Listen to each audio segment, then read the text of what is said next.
মুহাম্মদ সাল্লাল্লাহু আলাইহি ওয়াসাল্লাম এমন মানুষ ছিলেন যে তিনি একটা বাগানে ঢুকেছেন, একটা উট দৌড়ে তার কাছে চলে এসেছে, এসে গায়ের সাথে বুকের সাথে গাটা লাগিয়ে রেখেছে। নবী সাল্লাল্লাহু আলাইহি ওয়াসাল্লাম আদর করছেন, হাদিস স্পষ্ট সহিহ, নবীজি আদর করছেন এবং বলছেন, জানো উটটা আমাকে কি অভিযোগ করলো? উটটা আমাকে তার মালিকের বিরুদ্ধে অভিযোগ করলো, তার মালিক তাকে কষ্ট দেয়। এই উটটা পর্যন্ত, একটা অবলা প্রাণী পর্যন্ত আমাদের নবীকে আপন মনে করছেন, ছুটে চলে আসছেন, আমার কষ্ট হচ্ছে, আমাকে ধরেন। চিন্তা করতে পারেন? সুবহানাল্লাহ। নবী সাল্লাল্লাহু আলাইহি ওয়াসাল্লাম যখন মসজিদ নববী নির্মাণ করেছেন, ওখানে একটা খুঁটি ছিল, এটা অনেকেই জানেন, খুঁটি ছিল। যখন মিম্বর এসেছে, মিম্বর, তখন তিনি মিম্বরে দাঁড়িয়ে বয়ান করা, খুতবা দেওয়া শুরু করেছেন। তখন ওই যে খুঁটি, ওই খুঁটিটা থেকে কান্নার ডগডগ আওয়াজ শোনা যেত। ওই জড়বস্তু পর্যন্ত মুহাম্মদ সাল্লাল্লাহু আলাইহি ওয়াসাল্লামকে আপন মনে করতেন।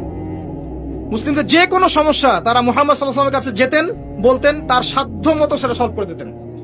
একবার নামাজে দাঁড়িয়েছেন মুহাম্মদ সাল্লাল্লাহু আলাইহি ওয়াসাল্লাম, একামত হয়েছে, একামত হওয়ার পরেও তিনি বাসায় চলে গেছেন। সাহাবীরা জিজ্ঞাসা করলেন, ব্যাপারটা কি? নবীজি বললেন, আমার কাছে কয়েকটা দিনার ছিল, ওগুলো দান সাদাকা করে দিয়ে তারপর এসেছে। কি বুঝছেন? কিছু মানুষ এসেছে, জীর্ণ শীর্ণ, খাবার নাই, কাপড় নাই, নবীজিকে বলছেন, নবীজি সাল্লাল্লাহু আলাইহি ওয়াসাল্লাম, আমরা এই সমস্যায় আছি। নবীজি দেখে এত মায়া লাগলো, চোখ দিয়ে দরদর করে পানি পড়তে লাগলো। কিন্তু সাহাবীদেরকে বলেন, হে সাহাবীরা, তোমাদের মাঝে কি দানশীলরা নেই? নিয়ে আসো, তোমাদের কাছে যা আছে নিয়ে আসো। সবাই কিছু কিছু করে আনা শুরু করলো। আস্তে আস্তে আস্তে আস্তে স্তূপ হয়ে গেল সম্পদের।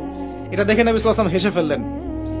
এটাই তো সেই হাদিস যে কেউ ভালো বেদা চালু করলে এটার হাসানা পাবে, এটাই সেই হাদিসটা।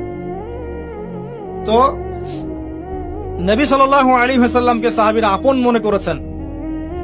এখন কাকে আপন মনে করবেন আপনি? আমাকে? আমার মধ্যে তো নবীর সুন্নতের 5%ও নাই। আপনাকে দেখে মনে হচ্ছে আমাকে যে আমি অনেক বড় স্কলার, মুফাসসিরি পড়ানো, অমুক তমুক। আমি নিজেই তো বুঝতে পারছি যে আমার ভিতরে নবী সাল্লাল্লাহু আলাইহি ওয়াসাল্লামের সুন্নাতের 10%ও নাই। কে আপনাকে নসিহত করবে? কে আপনাকে তাসকিয়া করবে? যারা এমন আল্লাহওয়ালা মানুষ, যারা এমন তাকওয়াওয়ালা মানুষ, নূরওয়ালা মানুষ, এই মানুষগুলোর কাছে গিয়ে পড়ে থাকেন, এই মানুষগুলোর কাছে গিয়ে সহবতে গিয়ে পড়ে থাকেন, খুঁজে নেন এই মানুষগুলোকে, কোথায় আছে খুঁজে নেন। আমি জানি না কোথায় আছে, আমি নিজেও খুঁজছি, আর আমাদের খোঁজার দৃষ্টিভঙ্গিটা খুব সূক্ষ্ম। ওই যে ইমাম বুখারী দেখেছিলেন না, ওই যে ঘোড়াকে খাওয়াচ্ছেন প্রতারণা করে, হাদিস নিলেন না তার কাছ থেকে, আছে না? জানেন না আপনারা?